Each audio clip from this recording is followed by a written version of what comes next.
السلام علیکم ناظرین، میں ہوں نادر خان اور آپ دیکھ رہے ہیں میرا یوٹیوب اور فیس بک آفیشیل چینل۔ ناظرین، پاکستان تحریک انصاف کے جو نئے چیئرمین بنے تھے بیرسٹر گوہر، تو یہ جو انٹرا پارٹی الیکشن ہوا تھا، یہ جو پاکستان تحریک انصاف کے سابق بانی ارکان میں سے ان کا نام آتا ہے اکبر ایس بابر۔ تو انہوں نے یہ عدالت میں یہ انٹرا پارٹی جو الیکشن تھا وہ چیلنج کر دیا ہے، اور انہوں نے کہا ہے کہ جو قانونی تقاضے تھے وہ پاکستان تحریک انصاف نے پورے نہیں کیے۔ لیکن وہ وہاں پہ یہ دعویٰ کرتے ہیں کہ میں ابھی بھی پاکستان تحریک انصاف کا حصہ ہوں، اسی لیے مجھے یہ انٹرا پارٹی جو الیکشن ہے یہ چیلنج کرنے کا حق ہے۔ لیکن اگر دوسری طرف دیکھا جائے تو جو پاکستان تحریک انصاف کی جتنی کور کمیٹی کے ممبر ہیں، اور ظاہر سی بات ہے اب جو سیاستدان تھے جو کافی پہلے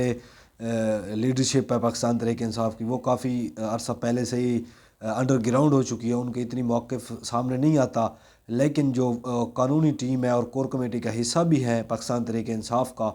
وہ میڈیا سے گفتگو کرتے رہتے ہیں جا بجا آہستہ، روزانہ جو یہ اڈیالہ جیل سے باہر آتے ہیں یا عدالتوں سے کوئی کیس کی سماعت وغیرہ ہو تو وہ پاکستان تحریک انصاف کا جو موقف ہے وہ سامنے لاتے رہتے ہیں۔ تو ان میں سے کچھ وکلاء نے یہ کہا ہے کہ جو اکبر ایس بابر ہے وہ کافی عرصہ پہلے پاکستان تحریک انصاف کو چھوڑ چکے ہیں۔ تو ان کا پہلی بات تو یہ ہے کہ کوئی حق بھی نہیں ہے کہ وہ ہمارے انٹرا پارٹی الیکشن کو چیلنج کر سکے، کیونکہ وہ پاکستان تحریک انصاف کا حصہ بھی نہیں ہے۔ لیکن دوسری طرف اگر دیکھا جائے تو اکبر ایس بابر جو ہیں وہ کہتے ہیں کہ میں پاکستان تحریک انصاف کا ابھی بھی حصہ ہوں، ان کے بانی ارکان میں سے میرا نام آتا ہے، اور میں پاکستان تحریک انصاف کے انٹرا پارٹی جو الیکشن ہے اس کے خلاف عدالت میں جانے کا حق رکھتا ہوں۔ اس میں تھوڑا میں بتاتا چلوں کہ جو انٹرا پارٹی الیکشن ہے پاکستان تحریک انصاف کے، انہوں نے یہ اس لیے کرائے تھے کیونکہ ان کو جو پاکستان الیکشن کمیشن نے ہدایات جاری کی تھی کہ آپ انٹرا پارٹی الیکشن کروائیں، اس کے بعد ہی آپ کو جو بلے کا نشان ہے وہ الاٹ کیا جائے گا۔ تو وہ ابھی تک بھی رکا ہوا ہے، بلے کا نشان ابھی تک بھی پاکستان تحریک انصاف کو نہیں ملا، کیونکہ جب وہ عدالت میں پٹیشن دائر کی گئی ہے تو اب یہ آنے والا وقت ہی بتائے گا کہ وہ پٹیشن خارج ہوتی ہے یا اس کے اوپر سماعت ہوتی ہے، کیس باقاعدہ طور پہ چلتا ہے اور کیا فیصلہ آتا ہے۔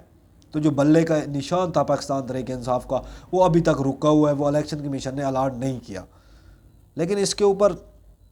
اکبر ایس بابر کا اگر دیکھا جائے تو وہ کافی عرصہ پہلے پچھلے کئی سالوں سے وہ پاکستان تحریک انصاف کے اوپر تنقید بھی کرتے آئے ہیں اور عمران خان کے اوپر ذاتیات پہ بھی بات کرتے ہیں۔ اگر توشہ خانہ کا کیس دیکھا جائے تو وہ بھی ان کے عمران خان کے خلاف ہوتے تھے۔ تو میرے خیال میں ابھی ان کو کچھ ایسے حلقے ہیں جو اکبر ایس بابر کو استعمال کرنا چاہتے ہیں تاکہ پاکستان تحریک انصاف سے جو بلے کا نشان ہے وہ نہ دیا جا سکے، پاکستان تحریک انصاف کو اس طرح سے الیکشن میں ایک نئی رکاوٹ ڈال دی جائے جس سے پارٹی کی جو کارکن ہے، لیڈرشپ ہے، وہ ان کے درمیان انتشار پیدا ہو۔ تو یہ ایک بہت بڑا پرابلم ہے ابھی تک۔ یہ آنے والا وقت ہی بتائے گا کہ اس کے اوپر عدالت کا کیا موقف آتا ہے، جو رجسٹرار ہے وہ درخواست واپس کرتا ہے یا اس کو سماعت کے لیے مقرر کیا جاتا ہے۔ یہ جو ہی کچھ ایسا فیصلہ آئے گا تو میں آپ کو اس سے آگاہ کر دوں گا۔ اس کے علاوہ اگر دوسری طرف دیکھا جائے تو جو شیر افضل مروت صاحب ہیں وہ انہوں نے کے پی کے میں بڑے اچھے ورکر کنونشن کیے ہیں، لیکن میرے خیال میں اس کو ورکر کنونشن کہنا میرے خیال میں زیادتی ہوگی، کیونکہ جو ورکر کنونشن ہے وہ اب پاکستان تحریک انصاف کی جو کارکن ہے،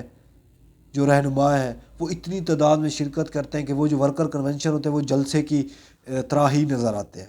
وہ ایسا لگتا ہے کہ جیسے کوئی جلسہ ہو رہا ہو، وہ ورکر کنونشن نہ ہو، کیونکہ ورکر کنونشن کی اگر بات کی جائے تو وہ پاکستان مسلم لیگ نون اس ٹائم کر رہی ہے۔ نواز شریف جہاں پہ بھی جاتے ہیں تو اس میں ورکر کنونشن والی صورت حال نظر آتی ہے،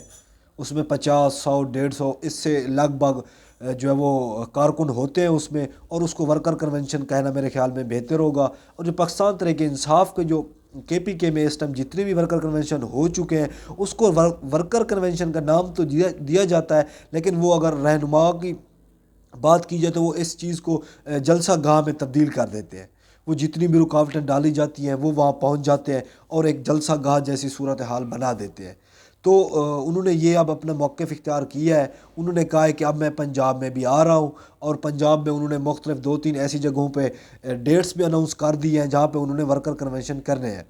تو انہوں نے کہا ہے کہ مجھے کوئی روک نہیں سکتا، میں پاکستان تحریک انصاف کا حصہ ہوں، وائس پریزیڈنٹ ہوں اور کور کمیٹی کا بھی حصہ ہوں۔ تو میں ورکر کنونشن KPK کے بعد میں پنجاب کی طرف آؤں گا، پھر پنجاب کے بعد میں سندھ کراچی کی طرف جاؤں گا۔ تو کہنے کا مقصد یہ ہے کہ وہ یہ کہنا چاہ رہے ہیں کہ اب یہ الیکشن کیمپین جو ہے یہ ورکر کنونشن کا نام دے کے ایک جلسہ گاہ کی صورت کو اختیار کر دیا جائے گا۔ تو اس طرح سے وہ